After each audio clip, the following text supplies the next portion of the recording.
Hi everybody, this is Silvio Canto in Dallas, Texas on Thursday, August the 30th, and welcome to my video commentary. You know, we like to keep up with what's happening in Latin America, and of course one of the most important countries in Latin America is Brazil. Just to put it in perspective, Brazil has the second largest economy in the Western Hemisphere, the United States first, and then Brazil number two.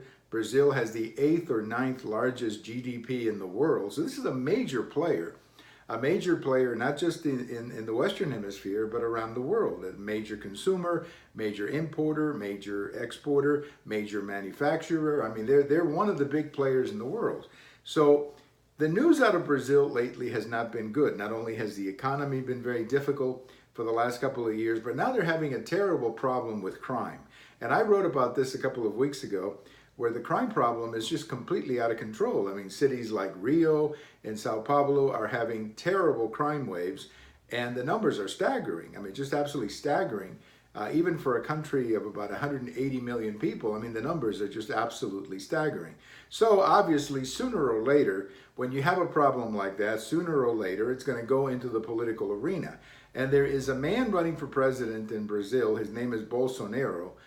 He is as they say in the article that I saw, that he is a right of center candidate. And right now he's number 2 in the preferential polls that they have in Brazil. And basically his message is very strict law and order. I mean, he's basically saying, you can translate this into very simple language. His message is, if you see them, kill them.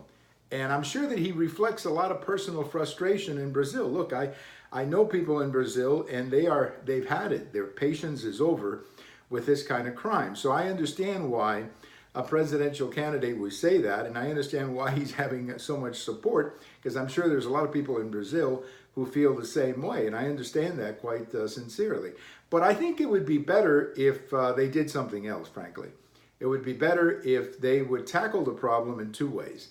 Number 1, I think they should identify some of the crime zones and literally declare martial law around these areas and simply say, we're going to control the violence and, basically put the military in and exercise all kinds of military style occupation until you identify the gangs, or if you have to confront them, that's okay. But at least you identify them and you make it very clear to them that you're not going to put up with this kind of violence. I'm sure that people who live in some of these areas are going to be very happy when they see the army and they see the kind of protection that they're going to have right now. The second thing Brazil has to do, now this is more complicated than the first one, is they're going to have to do something about their borders. Because part of the problem is that there's a lot of drugs coming into Brazil through 4 or 5 countries that border with Brazil.